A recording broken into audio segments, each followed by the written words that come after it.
네. 안녕하세요. 뒷모습 좀 보여드릴까요? 네. 네. 앞으로도 인사하고 이렇게 뒤로도 인사해보기는 오늘이 처음인 것 같습니다. 기상예보가는 바람의 흐름을 내다보죠. 교통예보가는 교통의 흐름을 내다봅니다. 1990년에 교통방송국이 처음 개국을 했어요. 모든 사람이요, 교통 문제 이제 끝났다고 생각을 했습니다. 왜? 손만 뻗으면 닿는 라디오를 켜면은요, 어디가 막히는지 다 알려준다는 겁니다. 그죠? 그 첫날 어떤 일이 일어났는지 아세요? 영동대교가 막힌다는 방송이 딱 나가자마자 잠실대교가 막히기 시작하고 영동대교는 뻥 뚫려버렸어요. 기상예보는 비가 온다는 예보 정보를 듣고 우산을 쓰고 나간다고 해서 오는 비가 그치질 않습니다. 교통예보는 달라요. 미래를 바꿉니다. 정보를 주는 행위 자체가 미래를 바꿉니다. 매우 어렵습니다. 그래서 트래픽 캐스터라는 교통통보관이란 말은 있어도 교통예보관이란 말은 없는 겁니다. 우리나라가 한 3년 정도 됐는데요. 교통예보를 시작한 지. 명절 때 3천만 이상의 국민이 동시에 움직이는 특수한 상황에서 나타난 그런 새로운 방법입니다. 제가 그 교통예보를 하다 보니까요, 비밀을 하나 알게 됐어요. 막힘없이 사는 법이라는 겁니다. 그 흥미로운 이야기 속으로 여러분들하고 같이 들어가 보도록 하겠습니다. 여러분들 행복하세요? 행복이라는 게 뭘까요? 행복하시죠? 각자 자기한테 똑같이 분배된 시간을 얼마나 잘 인위적으로 꾸며나가느냐가 바로 행복의 열쇠라고 생각을 합니다. 이렇게 생각을 한번 해봤습니다. 한국인의 평균 기대 수명은 80년입니다. 초로 환산해 보니까요, 25억 초입니다. 여러분들의 인생을 파란 박스로 한번 표현을 해봤습니다. 살아가기 위해서 꼭 해야 되는 행위들이 있어요. 주무셔야죠. 먹기도 해야 됩니다. 그 시간을 빼니까 불과 14억 초밖에 남질 않아요. 이 시간이 여러분들이 마음대로 할 수 있는 행복의 시간입니다. 근데 여기에 다른 시간이 하나 숨어 있습니다. 바로 이동하는 시간이 숨어 있는 거예요. 그 시간을 빼니까 11억 초밖에 남질 않아요.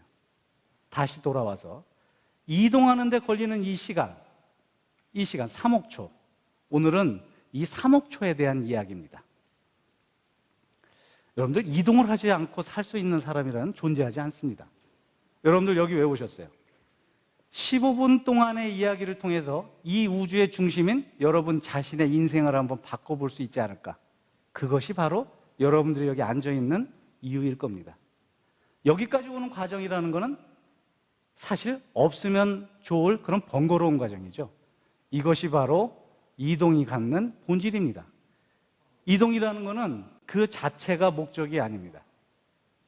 이동이라는 것은 지금 여기서처럼 무언가를 하기 위해서 어쩔 수 없이 거쳐야 되는 번거로운 과정이었다는 겁니다. 그래서 그것이 과연 우리에게 가져다 준 그 이미지가 뭘까요? 그거를 한 번에 표현하면 바로 이런 이미지가 아닐까 싶습니다.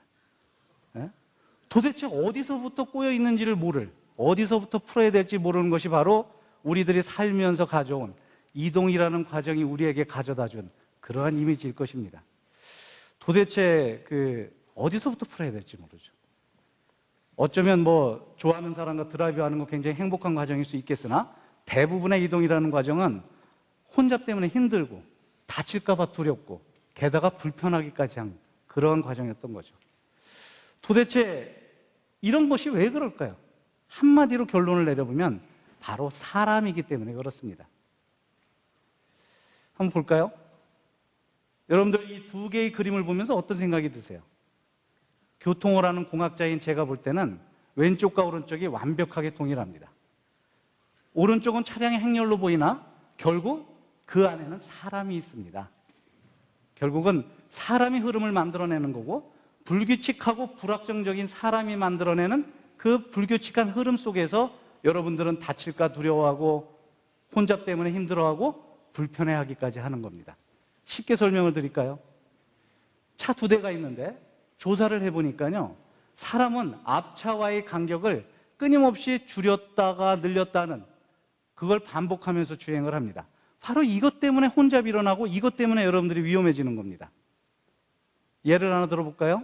행렬을 하는데, 여러분들 군대 갔다 오신 분들은 아실 거예요. 이 행군에서 이 바로 앞에 있는 사람이 신발끈이 풀렸다 하여 잠시 멈칫거리는 행위가 있었다 합시다. 과연 이 뒤쪽에는 어떤 일이 일어날까요? 행군을 해보셨으면 알 거예요. 앞에 있는 작은 요동이 결국 뒤에 가니까 한참을 섰다가 한참을 100m 달려야 하는 그런 상황으로 만들어지는 겁니다. 우리가 흔히 아무렇지도 않게 해야 하는 차선 변경, 그리고 아무렇지도 않게 차 안에서 전화 통화를 해서는 안 되지만 전화 통화하면서 주변의 흐름과 맞추지 못함으로써 일어나는 그 작은 요동이 결국 지금 여러분들이 겪고 있는 그런 고통스러운 혼잡을 만들어내고 있는 겁니다. 결국 사람이기 때문에 그런 거죠. 여러분들, 여기서 우리 막힘없이 사는 법이라는 거, 우리가 40년 동안을 해온 도대체 막힘없이 사는 법을 위해서 무언가 해왔던 그 행위, 그 세 가지를 한번 정리를 해보겠습니다. 첫째, 모자라지 않도록 해주는 겁니다. 도로를 건설해 주는 거죠. 돈이 엄청나게 많이 들어갑니다. 둘째, 잘 나눠갖도록 하는 거예요. 교통정보를 왜 주겠습니까? 여러분들 운전자들이 교통정보를 가지고 지혜롭게 활용해서 있는 도로라는 자원을 잘 나눠갖도록 해주는 겁니다. 돈은 적게 들어가지만 효과는 매우 크죠. 마지막으로 세 번째가 욕심내지 않도록 하는 겁니다. 홀짝제, 이부제. 그죠? 이 세 가지가 어찌 보면 막힘없이 사는 법이라 하여 우리가 그동안 40년, 100년간 이동이라는 것과 함께 해온 행위들입니다. 좀 나아졌습니까? 40년 전이나 50년 전 신문을 보나 지금이나 여전히 혼잡은 존재하고, 그리고 여전히 사람들은 다칩니다. 나아지질 않아요. 여기서 잠깐 교통예보 이야기로 들어가십니다. 그런 과정에서 우리가 했던 엉뚱한 사건, 그게 바로 교통예보입니다. 2007년 9월 26일 무슨 일이 있었는지 기억을 하십니까? 이런 일이 있었습니다. 고속도로의 한 휴게소의 장면입니다. 2007년 9월 26일은 2007년 추석 연휴의 마지막 날이었습니다. 고속도로 한 휴게소, 이 휴게소를 나오는데 무려 5시간이 걸립니다. 예. 여러분들 이해가 안 되시죠? 그 많은 노력과 그 많은 사람들이 막힘없이 사는 법을 해서 노력을 한 결과가 현대에 와서 결국 또 이렇게 나타나는 겁니다. 덕분에 제가 나타났습니다. 주부가 아침을 하면 점심을 해야 되고 설거지 끝내니 바로 저녁을 해야 되듯이 2007년 그 고통스러운 시간이 지난 다음에 2008년에 추석, 그 설날이 여지없이 다가오고 있었던 거죠. 뭐라도 해야 됐던 겁니다. 자, 그래서 이렇게 변화된 겁니다. 지금 있는 상황을 전달해 주는 것은 여러분들이 원하는 것이 아닐지 몰라요. 여러분들은 내가 지금 출발했을 때 겪게 되는 앞으로의 상황이 궁금한 겁니다. 따라서 지금 도착한 사람이 얼마나 걸렸냐가 중요한 게 아니라 앞으로 여러분들이 얼마나 걸릴 것이라는 것을 알려줘야 되는 것이죠. 그게 바로 교통예보입니다. 이날만큼은 모든 국내의 도로의 교통 상황을 제 앞에 펼쳐놓습니다. 이 여기 있는 한국도로공사 교통센터 맨 앞에 앉아서 모든 상황을 모니터링을 합니다. 여러분들, 제가 2008년 그 처음 교통예보를 할 때 그 복장입니다. 이걸 왜 차고 나왔냐면, 예보를 잘하는 요령 중에 하나는 과거를 정확하게 기억을 하고 있어야 돼요. 과거에 어떤 일이 있어놨는지를 정확하게 이해를 한 다음에 미래가 어떻게 될지 알 수가 있는 겁니다. 기억력이 짧다 보니까요, 찍는 수밖에 없었어요. 모든 자료와 눈앞에 펼쳐지는 상황에 의미 있는 그런 이벤트들을 바로 이 카메라로 찍어왔던 겁니다. 텔레비 보시면 나오죠? 어디부터 어디까지 앞으로 얼마나 걸릴 것인가라는 정보가 나가기 시작합니다. 제가 1시간마다 기자실 가서 브리핑하면 언론에서 그걸 적극적으로 여러분들한테 전달을 하고, 여러분들은 그 방송을 들으면서 집에서 보따리를 들었다가 다시 이따 새벽에 가자고 놨다, 이렇게 되는 거예요. 예. 결국 교통예보관이 하는 일이 뭘까요? 이겁니다. 이렇게 막히는 상황에서 몰리지 않도록 해주는 겁니다. 어느 교통예보가 있었어요. 10년간 그 상황을 보니까 명절 당일만큼은 언제나 오전 10시부터 3시까지 엄청난 그 정체를 겪게 됩니다. 원인을 알 수가 없었어요. 짐작은 하죠. 명절에 차례 끝나면 바로 다 도로로 나오시는 거. 이때만큼은 뭔가 수를 썼어야 했어요. 그래서 이런 예보를 내보냅니다. 오전 10시부터 오후 3시까지 극심한 정체가 일어나니 그 시간을 피해서 5시 이후 또는 3시 이후에 출발하라. 교통예보관이 하는 얘기가 아닙니다. 1시간이나 2시간 뒤면 거짓말로 탄로날지도 모르는 이야기를 이렇게 함부로 할 수가 없어요. 교통사고가 나거나 재난이 일어났을 때 할 수 있는 표현입니다. 그럼에도 불구하고 이걸 했던 거는 그날만큼은 어떤 다른 수를 썼어야 했어요. 어떤 일이 일어났을까요? 놀라운 일이 일어납니다. 그 결과 바로 10여 년 동안 우리가 명절 때 겪는 극심한 그 정체를 처음으로 겪질 않았어요. 정체는 있었으나 극심하지 않고요. 대신 교통 정체가 새벽까지 이어졌습니다. 분산이 이루어졌던 것이죠. 이때부터 교통 운영하는 사람들은 자신감을 갖게 됩니다. 교통정보가 틀렸다고 해서 죄책감을 갖는 게 아니라 우리가 할 일은 바로 저거구나. 자신감을 갖고 적극적인 행위를 한 결과 여러분들 지금 명절 때 많이 아직은 힘드시죠. 그러나 과거랑 비교를 해보세요. 많이 나아졌습니다. 여러분들이 교통정보나 그런 것들을 지혜롭게 이용한 결과이기도 합니다. 이런 예보를 하면서 제 눈에는요. 차가 사람으로 보이는, 또 사람이 차로 보이는 게 아니고요. 차가 사람으로 보이기 시작했고 그 안에 있는 사람들이 보이기 시작했습니다. 차나 도로가 아니라 이동이라는 것의 본질은 사람이라는 것을 깨닫게 되면서 뭔가 다른 걸 하기 시작했어요.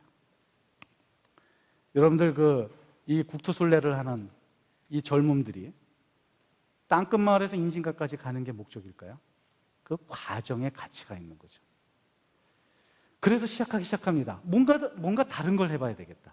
우리가 이동하는 그 과정을 지금껏 우리가 겪지 못했던 다른 과정으로 채워줘야 되겠다는 생각을 하게 됩니다. 그것이 바로 이겁니다. 여러분들 요즘 소셜 네트워크를 하죠. 트위터, 페이스북. 이거를 이동하는 과정에 옮겨놓습니다. 나에게 정보를 줄 수 있는, 가장 감동을 할 수 있는, 정보를 줄 수 있는 자는 누굴까요? 내가 가야 될 길을 나보다 먼저 겪고 가는 앞에 있는 사람일 겁니다. 내가 이동을 하면서 내 주변에 있는 사람들하고 소통을 한다고 생각을 해보세요. 뭔가 다른 과정이 펼쳐지지 않겠습니까? 여기에 사람들은 열광을 하기 시작합니다. 그래서 만들었습니다. 이번 스마트폰에 들어가는 앱을 만들어서 그걸 키면 주변에 10km 또는 20km에 있는 내가 가야 될 길에 있는 사람들하고 서로 뭔가를 마음껏 주고받을 수가 있어요. 때로는 여기 맛있으니까 들렸다 가세요부터 해서 아주 여러 가지 정보들을 주고받습니다. 지금 만화에서 보는 것처럼 이러한 현상들이 일어나는 겁니다. 왼쪽에는 CCTV라든가 교통상황을 전달해주고 오른쪽을 보면 바로 여러분들 스스로가 서로 나눈 메시지들입니다. 여기 막히니까 오지 마세요. 여기 막히지만 지나가면 좋은 게 있습니다. 이렇게. 자, 여기서 한 단어만 추가를 해보겠습니다. 진정으로 막힘없이 사는 법이라는 무엇일까요? 바로 이동의 과정을 가치 있는 경험으로 채워주는 것. 이게 진정으로 막힘없이 사는 법이 아닌가 하는 그런 생각을 해봅니다. 자, 지금부터는 좀 엉뚱한 상상을 해보기 시작했어요. 도대체 어떤 가치 있는 경험을 도로를 교통을 운영하는 제 입장에서 할 수 있을까라는 엉뚱한 상상을 시작하게 됩니다. 여러분들 에버랜드나 이런 놀이공원에 놀러 가보셨죠? 놀러 가서 견디는 고통스러운 시간을 줄여주는 게 바로 저겁니다. 여기서부터 30분, 여기서부터 15분. 저게 없다고 그러면 언제 줄어들지 모르는 그 줄을 하염없이 기다리고 있어야 돼요. 명절 때도 해볼 수 있잖아요. 이렇게 막히는데 도로공사 직원이 가서 피켓 들고 여러분 고생하셨죠? 대전까지 40분만 참으세요. 피켓 들고 있는 겁니다. 디지털에서 나오는 도로 전광판의 정보가 아닌 그런 정보들도 해볼 수가 있고 이런 것도 있어요. 외국에서 했던 건데요. 과속 단속을 하는데 벌을 주는 게 아니고요. 속도를 맞춰서 지나가면 그 사람들 중에 한 사람한테는 당첨을 해서 로또처럼 상금을 주는 겁니다. 실제로 이거는 실험을 했던 겁니다. 재밌게 해주면 사람들의 행위가 바뀌죠. 고속도로도 하루에 380만 대 정도가 다니는데요. 그중에 한 10분 정도는 공짜로 해줄 수도 있잖아요. 그분이 공짜면 저렇게 그 톨게이트 옆에 막 불이 들어옵니다. 축하한다고. 얼마나 기분 좋겠어. 주변에 보는 사람들도 언젠가 나도 저렇게 될 수 있겠지. 여러분들, 제게는요, 꿈이 있습니다. 아이들에게 외갓집 가자 그러면 바로 아이들이 이렇게 합니다. 외갓집 가서 할아버지의 사랑을 받으면서 노는 게 즐거운 게 아니라, 그것도 즐겁지만 거기 가는 과정이 너무나 설레이고 재밌는 거예요. 박물관도 있고 재밌기도 하고. 이동의 과정이라는 것이 그 3억 초가 여러분에게 사랑과 행복의 시간으로 채워지는 그러한 시간이 되도록 하는 것이 바로 앞으로의 10년 동안 제가 이루고자 하는 꿈입니다. 여러분들 행복하시고요. 추석 때 뵙겠습니다.